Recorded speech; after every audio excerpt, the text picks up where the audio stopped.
जीवन Shirsat नार्वेकरचे CBSE 10वी परीक्षेत उज्ज्वल यश, 80% गुणांसह उल्लेखनीय कामगिरी. इचलकरंजी येथील स्थानिक पातळीवर शिक्षण क्षेत्रात अभिमानास्पद ठरेल अशी कामगिरी करत जीवन शिरसाट नार्वेकर या विद्यार्थ्याने सीबीएसई 10वी बोर्ड परीक्षेत 80% गुण मिळवत उल्लेखनीय यश संपादन केले आहे.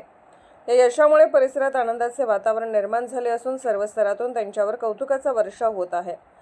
जीवन हा इचलकरंजी येथील नॅशनल इंटरनॅशनल स्कूलचा विद्यार्थी असून लहानपणापासूनच तो आपल्या मामाकडे राहत शिक्षण घेत आहे. नार्वेकर कुटुंबातील हा विद्यार्थी अभ्यासू, मनमिळावू आणि जिद्दी स्वभावाचा म्हणून ओळखला जातो. सातत्यपूर्ण अभ्यास, नियोजनबद्ध वेळापत्रक आणि कठोर परिश्रम याच्या जोरावर त्याने हे यश मिळवले आहे. परीक्षेच्या काळात जीवनने प्रत्येक विषयाची सखोल तयारी करत अभ्यासावर विशेष लक्ष केंद्रित केले.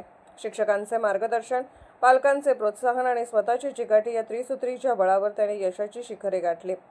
शाळेच्या मुख्याध्यापकांसह शिक्षक वर्गाने त्याचे अभिनंदन करत शिस्त, मेहनत आणि सातत्य यांचा उत्तम संगम साधणारा विद्यार्थ्याशी गौरवपूर्ण प्रतिक्रिया दिली.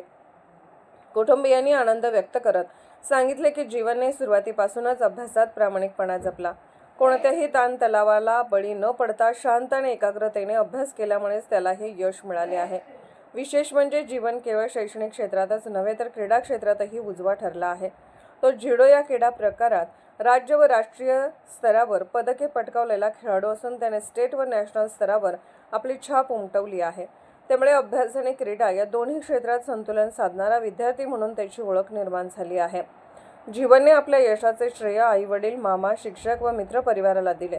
पुढे उच्च शिक्षण घेऊन आपल्या आवडीच्या क्षेत्रात करिअर करण्याचा त्याचा मानस असून भविष्यात अधिक मोठे यश मिळवण्याचा त्याचा निर्धार व्यक्त केला आहे.